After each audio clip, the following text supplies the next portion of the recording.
The September 6th, 1973 Superior Express told the story about record-breaking rains causing flooding along the Lost Creek, Republican, and Little Blue rivers, with damage estimates reaching several $1,000s. The story in that paper read as follows. Heavy rains, accompanied by wind gusts and hail, swept through south-central Nebraska and north-central Kansas Sunday night and Monday, leaving thousands of dollars of damage and swelling the creeks and rivers to overflowing. The heaviest official rainfall reported in Nebraska was at Superior with 5.82 inches. Unofficial reports were as high as 8 inches at the Lauren Rowe Farm southwest of Superior. The rain drenched the area between 7 p.m. Sunday and 5 a.m. Monday. Overflowing creeks closed many county roads. Highway 14 was closed. Train traffic was disrupted and forced several Superior residents from their homes. A tornado cloud was reported north of Mankato shortly before 9 p.m., but the Express had not received reports of wind damage in the area. Many water damage reports had been received, however. Considerable damage was done at the new Superior Tire Company service station when rainwater entered the vent holes on the underground gasoline storage tanks, causing gasoline to spill over the top of the tanks. The tanks were capped, however, and fire was prevented. For the first time in several years, Lost Creek overflowed its banks, forcing residents of West 8th Street and Park Avenue to flee their homes. Damage estimates total several $1,000s. The fire whistle sounded the flood alert in Superior about 2:05 a.m., and volunteers worked throughout the night, moving people from their homes. While several basements were flooded, the Ernest Bridwell home at 708 Park Avenue was the only house which had water in it. The water there was approximately 2 feet deep. The Bridwells, like other residents along Lost Creek, had been keeping a wary eye on the creek, but it appeared the water, while spilling over the edge of the creek, had calmed and was receding about midnight, and most residents had gone to bed thinking the flood threat had passed. However, at 1:30 the Bridwells reported the water was within 10 feet of their house, and Ernie decided it was time to leave. A volunteer fireman, he reached for his boots, which were near the door of the house, but before he had time to put them on, the water was entering the porch. It was crotch deep in the yard when they waded out and reached a depth of about 1.5 feet at the crest. Correction, it reached a depth of about 4.5 feet at the crest.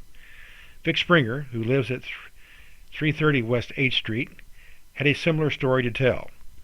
The Springers checked the water about 1:30, and while it was in the middle of their backyard, which adjoins the creek, the water looked calm, and they went to bed. 15 minutes later, they decided to leave their home. Howard Mills left for work at Mid-America Dairyman at 1:40.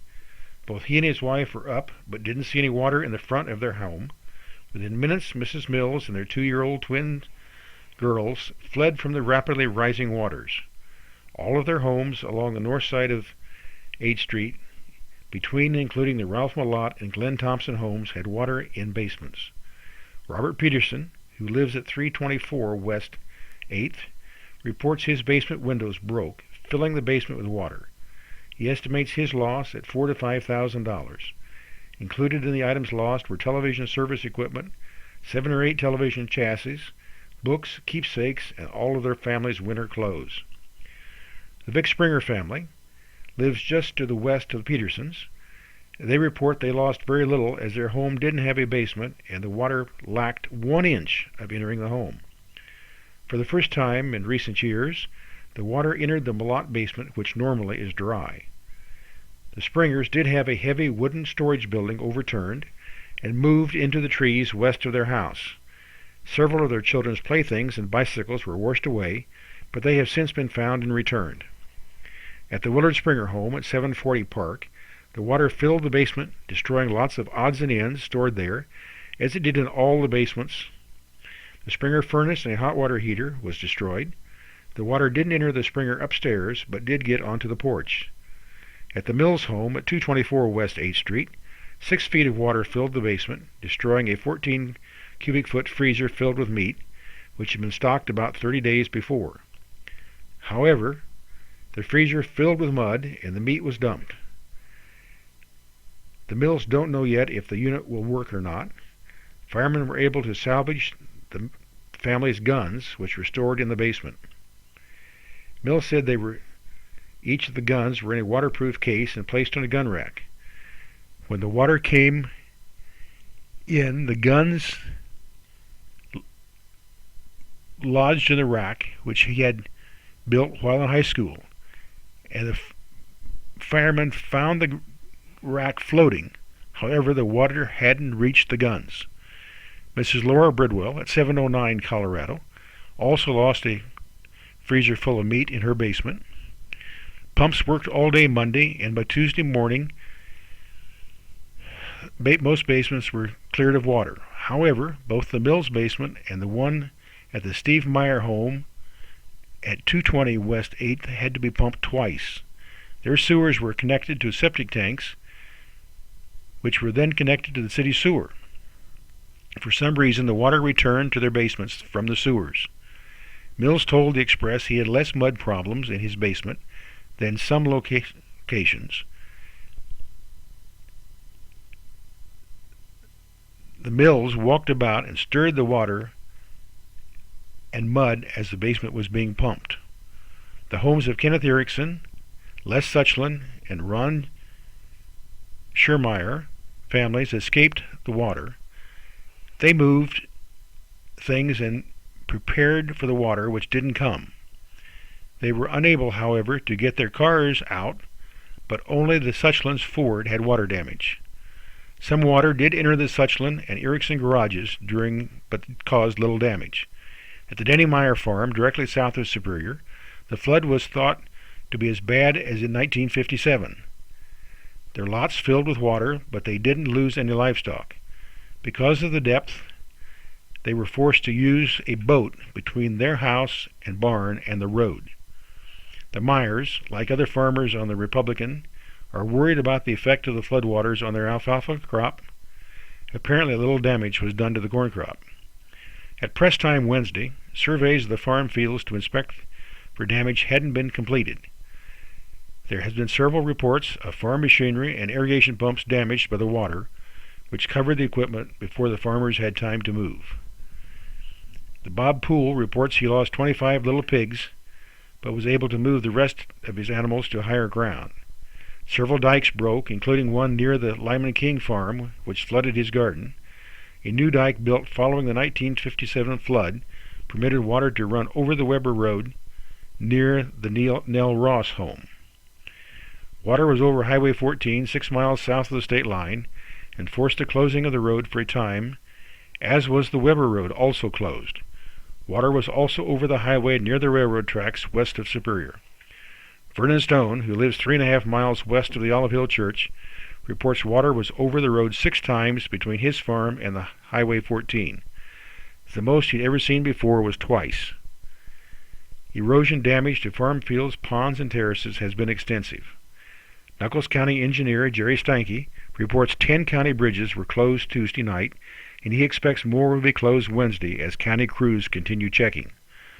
A new tube which is being installed north of the Portland Heights School was washed some 200 yards downstream. The tube was in prior to the rain, and the road open to traffic, but another 5 feet of grade was to be added. Steinke said if the grade had been completed, the tube probably wouldn't have washed out.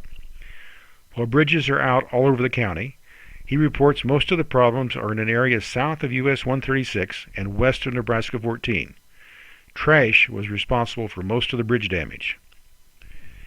County crews are working extended shifts from 7 a.m. to 7 p.m. trying to get the roads opened.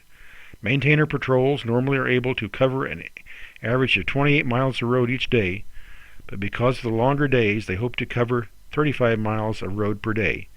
Each crew is responsible for some 90 miles of road.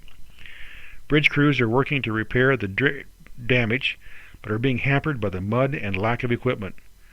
Both of the county's front-end loaders were required on one bridge near Bostwick because of the mud, and the county has only one compressor with the tampers needed to compact the fills. Steinke lists the following roads as being closed because of bad bridges: The South River Road from Bostwick to Guide Rock is closed because of a very bad bridge east of the county line. He has requested people to not travel that road. An approach to a bridge east of the Oscar Cramp home is out, and a cattle pass 1 mile east is also out. The bridge south of the Bryce Ray farm has been moved off its caps. The approach to a bridge east of the Richard Kimmenaugh home north of US 136 is out. An approach on the Oak Road 4 miles east of Nelson has settled. An approach is gone near the George Sun home. A bridge is gone on Elk Creek north of the Ivan Trout farm. And excuse me while I turn to another page. The story continues. A bridge is gone 2 miles east and a half mile north of Nelson. Many approaches have settled and holes have been washed in the roads. All county signs and barricades are in use, and 2x4s were used to mark the hazards until the county supply was exhausted. Consequently, many hazards are not marked, and motorists are asked to use extreme caution when driving the rural roads. A bridge is also out in Lincoln Park. That's on 4th Street. The presence of the Lovewell Reservoir did much to reduce the damage along the Republican and Lower White Rock. Randall Cleveland, reservoir superintendent, reports that the lake level rose from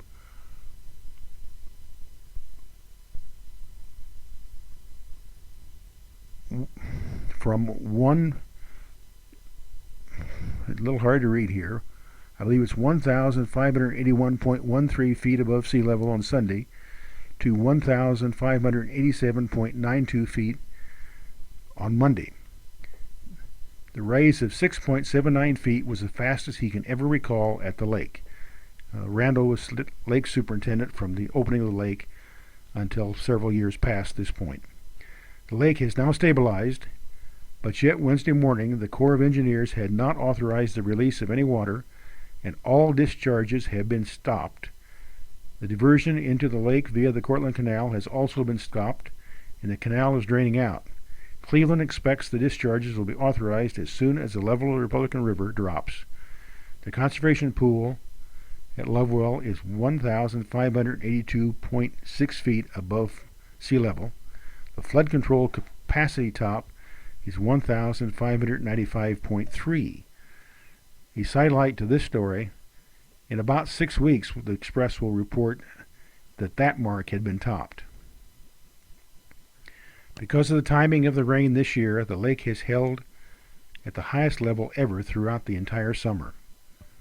With only 3.12 inches of rain received at the lake, official observers report 5.8 inches fell at Burrock, 305 at Esmond, and 230 at Lebanon. Bel Air didn't report, so Cleveland assumes less than a half inch was recorded there. The recreation areas of the lake were filled with campers for the long weekend when the rain began falling. Because of the high winds on Sunday, many had sought shelter amidst the trees in the lower sheltered areas. Those areas were flooded with the rapidly rising lake waters on Monday. Several campers awoke Monday to find their campers were parked in lake water. One family was observed wading in more than knee-deep water while taking down their tent. The most extensive damage to the storm was probably done in the Broadstone Memorial Field. The Hastings Asphalt Company was completing the installation of an all-weather running track. The floodwaters washed sections of the track away and buckled much of what was left. A new cyclone fence was washed out, and the field covered with mud. New bleachers were piled on the field, and it hasn't been determined yet if all the parts can be found. Recent expenditures on the field include $4,800 for fence, $1,800 for grass seeding, and $17,000 for asphalt. Superintendent Dale Newberry doesn't yet have an estimate on the damage. It is fortunate that the first football games are away, thus more time is available to make emergency repairs. Lowland flooding was also reported along the Little Blue River in northern Nuckolls County. Keith Hartman, Guide Rock mayor and Farmers Union Co-op manager, said his gauge indicated 7 inches of rain fell there during the night. Emil Zimmerman, who lives a half-mile south of Guide Rock, keeps an official record of rainfall and river conditions. He said his gauge showed 5.2 inches of rain and some fair-sized hail. The St. Stephen's area south of Lawrence received 4.65 inches, and there are reports of up to 7 inches in the Lawrence area. Nelson reported an official 4.52 inches. The 5.18 inches was fell in Superior, where the most the official weather observer Ed Grove has ever recorded here in one rain. Everett Lillick reported to the Express Tuesday that Lost Creek washed out one of 2 crossings he had built on his farm, the former D.B. Spawn farm just north of Superior. In order to provide a machinery crossing, he had built a road with a culvert across the creek just north of the former Spawn home. This was washed out. A second crossing further north held. Lillick indicated that while neither were built as dams, the second one did keep much water from going down Lost Creek. He said he didn't have a dam break, as was reported by some folks. And that was the story that we printed in the first week of September 1973. We're going to continue to have stories about every 2 weeks into October, reporting more rain and more flooding problems.